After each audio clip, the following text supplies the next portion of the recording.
Reviews, how to earn reviews the right way. As always, I am Nick. I'm Jace. And welcome to the Demand Gen Daily Podcast.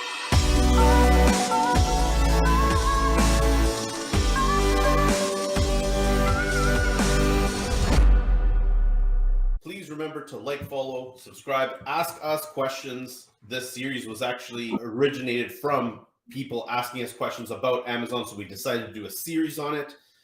Jace, Amazon reviews. What are your thoughts?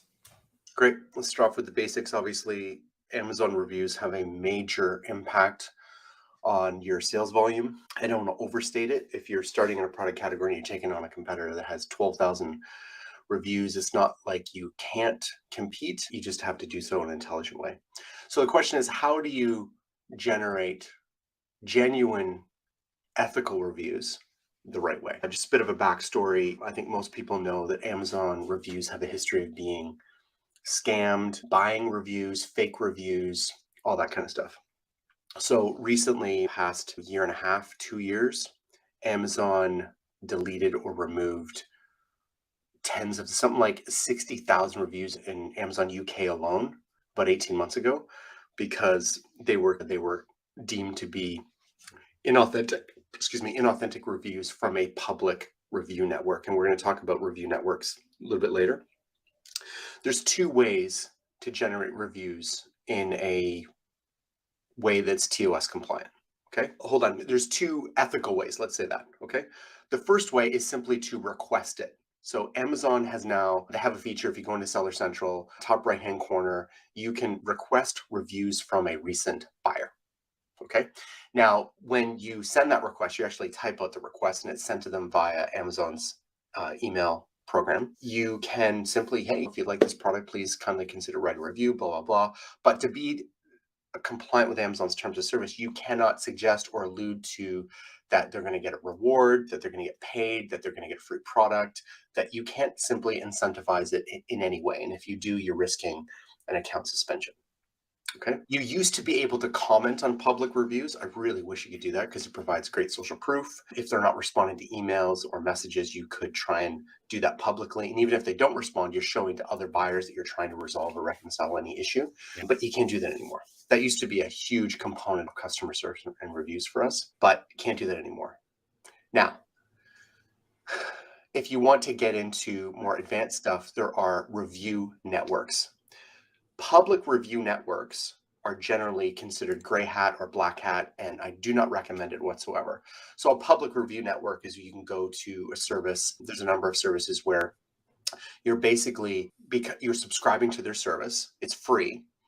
You buy the product and then you are immediately refunded the product and they ship the product to you. So you're getting it for free, but you have to buy it on Amazon at full retail price to signal to the algorithm that there is a sale, and then you immediately get refunded the full retail price. It's shipped to you. If you like it, you submit a review. The problem with public, where anyone can do it, is the quality of the list is just bunk. You have a lot of scammers. You have a lot of people who are they're being paid to do this, and it's artificially inflating sales and reviews, and it's a bad thing. You are risking losing your entire brand on the largest sales platform in the world. I do not recommend it. However, that doesn't mean all review networks are inherently bad. We've seen tremendous success through private networks, but that takes a long time to build. Basically, you're building an email list, right? I've worked with brands who are selling to young moms, selling to guys like me who love to buy accessories for their trucks. You want to get them on an email list, whether that's through content marketing, a bunch of incentives. You can slowly build that list. And then periodically through time, you're going to offer your community on that email list promotions and saying, hey, we're launching this product, or we're trying to offer this to our community. We're sending it to you for free. You explain the idea. Basically, there's nothing inherently black hat about the idea. Try the product for free. You got to buy at retail price. We'll pay you back. And if you like it, consider writing a review. Now, with people who say, oh, that's a gray hat, Amazon did that for years in the early review program. They've stopped it since April 2021. But the early review program, you were paying Amazon like 50 or 80 bucks per review, and you'd get up to 5 reviews. And Amazon's doing the exact same thing. But they since stopped that. So there's nothing inherently dangerous about a private network, but you're in a private network, I can ensure that this is a real Amazon.com buyer with a real account, with a real credit card, real reviews. They're a real person, right? Some will submit reviews, some won't. And that's okay. So you have to be able to eat the retail costs to get those reviews. So you want to make sure, obviously, the product's on point, the packaging on point, the listings converting well before you do something like that. But that's generally the two major ways you get positive reviews or genuine reviews. Right. What are maybe some of the, like, you know, the other ways that you've seen in the past other people do that can really have some risks and you should refrain from doing? Absolutely. So I know people know there's shady reviews, but I don't think anyone understands just how mafia-like it can be. So there is people who will services, you can find them. I'm assuming you can buy them on Fiverr and stuff like that. I don't really know, but you're basically paying people to buy your product and submit a fake review. Okay, they may or may not have actually received the review. It's not the point.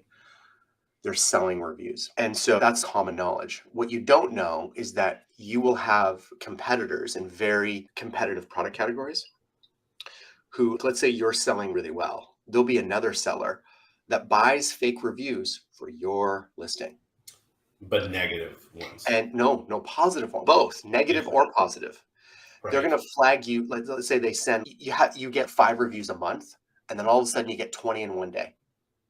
You're going to be flagged by Amazon and you're immediately going to be suspended. They're trigger happy. They shoot now, ask questions later. Your sales are shut down.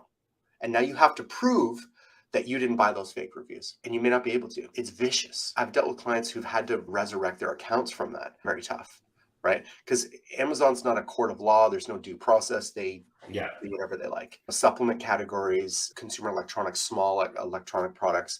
Those are the two hyper competitive product categories on Amazon.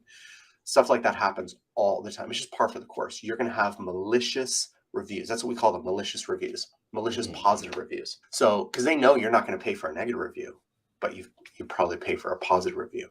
So even if you haven't. So how do you defend against that? It's very tough. Document everything.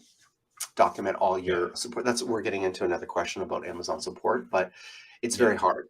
My recommendation is don't be in a product category where it's that kind of threat. That's much better. Yeah. Absolutely. All right. In the next episode, we're going to be talking a bit about product in Amazon and why this is the number one thing that matters. So please stay tuned. And if you haven't watched the rest of the series, go back a few episodes all about Amazon. Until next time.